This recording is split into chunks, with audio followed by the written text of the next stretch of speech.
നമസ്കാരം. മല്ലു ഫുട്ബോളിന്റെ മറ്റൊരു വീഡിയോയിലേക്ക് എല്ലാവർക്കും സ്വാഗതം.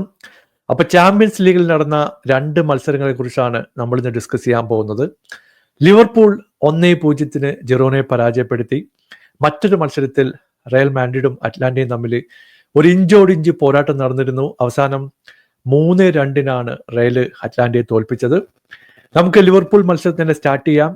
അലിസൺ ബെക്കർ ഇഞ്ചുറിയൊക്കെ കഴിഞ്ഞ് സ്റ്റാർട്ടിംഗ് 11ലേക്ക് മടങ്ങി വന്നിട്ടുണ്ട്. ക്ലാസ് എന്നൊക്കെ പറഞ്ഞു കഴിഞ്ഞാൽ നമ്മൾ പണ്ട് കണ്ടിട്ടുള്ള അതേ അലിസൺ ബക്കറാണ് ഇന്ന് വന്നിട്ടുള്ളത്. പുള്ളിയുടെ സൈഡിൽ നിന്ന് 3-4 കിടിലം സേവുകളും ഉണ്ടായിരുന്നു. ഇപ്പൊ ജിറോണയുടെ ടീം നോക്കിക്കഴിഞ്ഞാൽ നമ്മൾ പ്രീമിയർ ലീഗിൽ കണ്ടിട്ടുള്ള ഒട്ടനവധി പ്ലേയേഴ്സ് ഇപ്പോൾ ജിറോണയ്ക്ക് വേണ്ടി കളിക്കുന്നുണ്ട്. ഗാസനിക ഗോൾ കീപ്പറായിട്ടും വാൻഡബിക് മിഡ്ഫീൽഡിലും ബ്രയൻ ഗില്ലും ദെഞ്ചിയും ഒക്കെ അടങ്ങുന്ന ഒരു ടീമാണ് ജിറോണയ്ക്ക് വേണ്ടി ഇറങ്ങിയത്. എനിക്ക് തോന്നുന്നു ഫസ്റ്റ് ഹാഫിന്റെ ആദ്യത്തെ ഒരു 10 മിനിറ്റ് കുറച്ച് സ്ലോപ്പി ആയിട്ടുള്ള മൊമെന്റ് ലിവർപൂളിന്റെ സൈഡിൽ നിന്ന് ഉണ്ടായിരുന്നു. ശരിക്കും മുതലാക്കേണ്ട 2 ചാൻസുകൾ ജിറോണ ക്രിയേറ്റ് ചെയ്തു. ബ്ലിൻഡ് മിസ് ചെയ്തിട്ടുള്ള ആ ഒരു ഗോൾഡൻ ചാൻസ്, ഒരു കിഡിലം ക്രോസ് ബോക്സിലേക്ക് വന്നിട്ടുണ്ടായിരുന്നു. പുള്ളിക്ക് ജസ്റ്റ് ഒന്ന് ടാപ്പ് ഇൻ ചെയ്യേണ്ട ചാൻസ് ആയിരുന്നു, അത് ബ്ലിൻഡ് മിസ് ചെയ്തു. ബ്രയൻ ഗില്ലിന് 1-2 ഹാഫ് ചാൻസുകൾ ഉണ്ടായിരുന്നു. പുള്ളി ഇപ്പോഴും കാറ്റടിച്ചാൽ പാറിപ്പോകുന്ന അതേ ഫിസിക്ക് വെച്ചിട്ടാണ് കളിക്കുന്നത്. ഡ്രിബ്ലിംഗ് ഒക്കെ ഉണ്ട്. ആരെങ്കിലും ഫിസിക്കലായിട്ടൊന്ന് പതുക്കെ ടച്ച് ചെയ്ത് കഴിഞ്ഞാൽ പുള്ളി താഴെ വീഴുന്ന ഒരു പ്രകൃതമാണ് ഇപ്പോഴും നമ്മൾ ബ്രയൻ ഗില്ലിന്റെ സൈഡിൽ നിന്ന് കണ്ടുകൊണ്ടിരിക്കുന്നത്. ഫസ്റ്റ് ഹാഫിലെ ഒരു 15 മിനിറ്റ്സ് കഴിഞ്ഞപ്പോൾ 1-2 ഹാഫ് ചാൻസുകളൊക്കെ ലിവർപൂളിന്റെ സൈഡിൽ നിന്ന് വന്നു. ഡാർവിൻ ന്യൂനസിന്റെ ഒരു ഷോട്ട് ഉണ്ടായിരുന്നു. ലൂയിസ് ഡിയാസ് 1-2 ഹാഫ് ചാൻസുകൾ ക്രിയേറ്റ് ചെയ്തു. അങ്ങനെ 0-0 എന്ന നിലയിൽ കളി മുമ്പോട്ട് പോയി.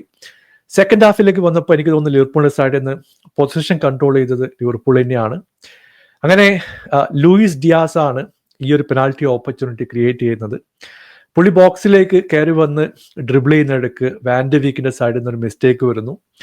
പുള്ളി ബോക്സിൽ വെച്ച് ലൂയിസ് ഡിയാസിന്റെ പിറകുന്ന് ചവിട്ടുന്നത് നമ്മൾ വളരെ കൃത്യമായിട്ട് കാണുന്നുണ്ട്.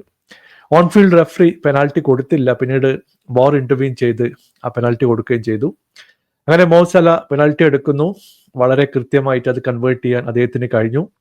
അങ്ങനെ 1-0 ലീഡിലേക്ക് ലിവർപൂൾ എത്തുകയും ചെയ്തു. ഇപ്പോൾ കളിയുടെ സ്റ്റാറ്റ് ഒക്കെ നോക്കിക്കഴിഞ്ഞാൽ 63% പൊസിഷൻ ലിവർപൂളിന്റെ കയ്യിലായിരുന്നു. 15 ചാൻസുകൾ അവർ ക്രിയേറ്റ് ചെയ്തു. 7 ഷോട്ട് ഓൺ ടാർഗറ്റ് ഉണ്ടായിരുന്നു. എന്നാൽ ജിറോണയുടെ സൈഡ് നോക്കിക്കഴിഞ്ഞാൽ സെക്കൻഡ് ഹാഫിൽ കൂടുതൽ ചാൻസുകൾ ക്രിയേറ്റ് ചെയ്യാൻ അവർക്ക് കഴിഞ്ഞിട്ടില്ല എന്ന് പറയേണ്ടി വരും. 1-2 ഹാഫ് ചാൻസുകൾക്ക് ഉണ്ടായിരുന്നു. പക്ഷേ 5 ഷോട്ടുകൾ മാത്രമേ ടാർഗറ്റിൽ എത്തിക്കാൻ അവരെ കൊണ്ട് കഴിഞ്ഞുള്ളൂ. അങ്ങനെ കളി അവസാനിക്കുമ്പോൾ 1-0 ലീഡോടെ ലിവർപൂൾ വിജയിക്കുകയും ചെയ്തു. അപ്പോൾ ചാമ്പ്യൻസ് ലീഗിൽ 1ാം സ്ഥാനത്ത് തന്നെ തുടരുന്ന ഒരു ലിവർപൂൾ ടീമിനെയാണ് നമ്മളിന്ന് കണ്ടത്. മറ്റൊരു മത്സരത്തിൽ റയലും അറ്റ്ലാന്റയും തമ്മിൽ ഒരു കിടില മാച്ചാണ് നമ്മൾ കണ്ടത്. ശരിക്കും പറഞ്ഞാൽ അറ്റ്ലാന്റ ഞെട്ടിച്ചു എന്ന് പറയേണ്ടി വരും. കാരണം അവരിന്ന് ബ്രില്യൻ്റ് ആയിട്ടുള്ള ഒരു പെർഫോമൻസ് പുറത്തെടുത്തു. ചാൻസുകളൊക്കെ നോക്കിക്കഴിഞ്ഞാൽ റയലിനെ കമ്പയർ ചെയ്ത് ഡബിൾ ചാൻസുകളാണ് ഇന്ന് അറ്റ്ലാന്റ സൈഡിൽ നിന്ന് വന്നത്. 20ഓളം ചാൻസുകൾ വന്നു. കുറച്ചുകൂടി ക്ലിനിക്കൽ ആയിരുന്നെങ്കിൽ അറ്റ്ലാന്റ ജയിക്കേണ്ട കളിയാണെന്ന് വരെ പറയേണ്ടി വരും. പക്ഷേ വളരെ ക്ലിനിക്കൽ ആയിട്ടുള്ള ഒരു ഗോൾ മെഷീൻസ് ആണ് റയലിന്റെ സൈഡിൽ നമ്മളിന്ന് കണ്ടത്. വിനീഷ്യസ് ജൂനിയർ കളിയിലേക്ക് തിരിച്ചു വന്നു. എംബാപ്പെ സ്കോർ ചെയ്തു. ജൂഡ് ബെല്ലിംഗാം സ്കോർ ചെയ്തു. അങ്ങനെ പ്രധാനപ്പെട്ട 3 പ്ലേയേഴ്സ് റയലിന് വേണ്ടി ചെന്ന് സ്കോർ ചെയ്തത് അവരെ ഹെൽപ്പ് ചെയ്തു എന്ന് പറയേണ്ടി വരും. അറ്റ്ലാന്റ സൈഡ് നോക്കിക്കഴിഞ്ഞിട്ടുണ്ടെങ്കിൽ 1-2 പ്ലേയേഴ്സിന്റെ കാര്യം എടുത്തു പറയേണ്ടതുണ്ട്. ലുക്മാൻ, എന്റെ പൊന്നോ, ലുക്മാൻ അറ്റ്ലാന്റയ്ക്ക് വേണ്ടി കളിക്കേണ്ട പ്ലെയർ ഒന്നുമല്ല. പലപ്പോഴും സെബായോസും വാസ്കസും ഒക്കെ ഡബിൾ ടീം ചെയ്തിട്ട് പോലും അവരെ ഡ്രിബിൾ ചെയ്ത് മുമ്പോട്ട് പോകുന്ന ഒരു ലുക്മാനെ നമ്മളിന്ന് കണ്ടിട്ടുണ്ട്.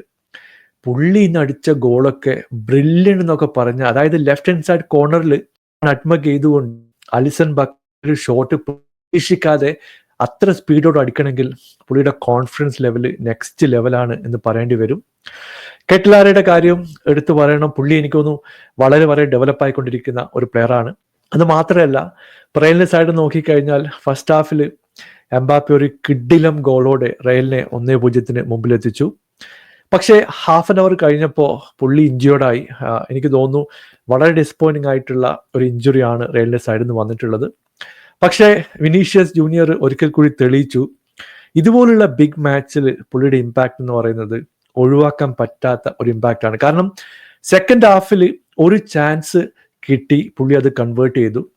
വിത്തിൻ 3 minutes ബെല്ലിംഗാം മറ്റൊരു ചാൻസ് ക്രിയേറ്റ് ചെയ്യുന്നു, അതും കൺവേർട്ട് ചെയ്യുന്നു. അങ്ങനെ സെക്കൻഡ് ഹാഫിന്റെ ആദ്യത്തെ ഒരു 15 minutesൽ 2 ഗോളുകൾ റയലിന്റെ സൈഡിൽ നിന്ന് വരികയാണ്. ഇത് രണ്ടും അളന്നു മുറിച്ച ഗോളുകളായിരുന്നു. സ്പീഡല്ല, പ്ലേസ്മെന്റ് തന്നെയാണ് ഈ 2 ഷോട്ടുകളുടെയും ഒരു പ്രത്യേകത എന്ന് പറയേണ്ടി വരും. പിന്നീട് ശരിക്കും പറഞ്ഞാൽ ഒരു പെനാൽറ്റി ഓപ്പർച്യൂണിറ്റിയിലൂടെ അറ്റ്ലാന്റ കളിയിലേക്ക് തിരിച്ചു വന്നു എന്ന് പറയേണ്ടി വരും. ഇവിടെ ചൗമേനിക്ക് പറ്റിയ ഒരു മിസ്റ്റേക്കാണ് പെനാൽറ്റിയിലേക്ക് പോയത്. കെറ്റ്ലാറെ ഷോട്ട് എടുക്കാൻ വരുന്നു, പുള്ളി വളരെ കൃത്യമായിട്ട് ആ ഷോട്ട് കൺവേർട്ട് ചെയ്യുന്നു. അവസാനം 1-2 ചാൻസുകളൊക്കെ ലുക്മാൻ ക്രിയേറ്റ് ചെയ്തു. കളി അവസാനിക്കാൻ പോകുന്ന സമയത്ത് ഒരു കിടിലം ക്രോസ് ബോക്സിലേക്ക് ഇട്ടിട്ടുണ്ടായിരുന്നു. ശരിക്കും പറഞ്ഞ ഒരു ടാപ്പിൻ ചാൻസ് ആണ് അറ്റ്ലാന്റ ആ സമയത്ത് മിസ്സാക്കിയത്. പക്ഷേ ഒന്നും പറയാനില്ല, brilliant play making from Atlanta. ശരിക്കും പറഞ്ഞാൽ അവർക്ക് ക്രെഡിറ്റ് കൊടുത്തേ മതിയാവൂ. റയലിനെ ഒരു പരിധി വരെ പിടിച്ചു നിർത്താൻ അവരെ കൊണ്ട് സാധിച്ചു. കുറച്ചുകൂടി ക്ലിനിക്കൽ ആയിരുന്നെങ്കിൽ കളി ജയിക്കുമെന്ന സിറ്റുവേഷനും അറ്റ്ലാന്റയ്ക്ക് ഉണ്ടായിരുന്നു. അങ്ങനെ ചാൻസ് ഒക്കെ നോക്കിക്കഴിഞ്ഞാൽ 20ഓളം ചാൻസുകൾ അവർ ക്രിയേറ്റ് ചെയ്തു, 9 ഷോട്ട് ഓൺ ടാർഗറ്റ്. എന്നാൽ റയലിന് 10 ചാൻസുകൾ മാത്രമേ ക്രിയേറ്റ് ചെയ്യാൻ പറ്റിയുള്ളൂ. അതിൽ 6 ഷോട്ടുകൾ ടാർഗറ്റിലേക്ക് എത്തി. 44% പൊസിഷൻ. ഇവിടെ റൂഡ്രിഗറുടെ ഫസ്റ്റ് ഹാഫിലെ 1-2 സേവ്സ് ഒക്കെ എടുത്തു പറയേണ്ടതുണ്ട്. സ്ലൈഡിങ് ടാക്കിളൊക്കെ ചെയ്ത് പല ഷോട്ടിൽ നിന്ന് രക്ഷിച്ചത് റൂഡ്രിഗറുടെ ഒരു ഒറ്റയാൾ പ്രകടനം തന്നെയാണ് എന്ന് പറയേണ്ടി വരും. അങ്ങനെ റയൽ ഈ മത്സരം ജയിച്ചുകൊണ്ട് UCL മുമ്പോട്ട് പോയിട്ടുണ്ട്. എന്തായാലും നിങ്ങളുടെ അഭിപ്രായം താഴെ അറിയിക്കുക. പുതിയൊരു വീഡിയോയുമായി വീണ്ടും കാണാം. Thank you so much for watching. Bye for now.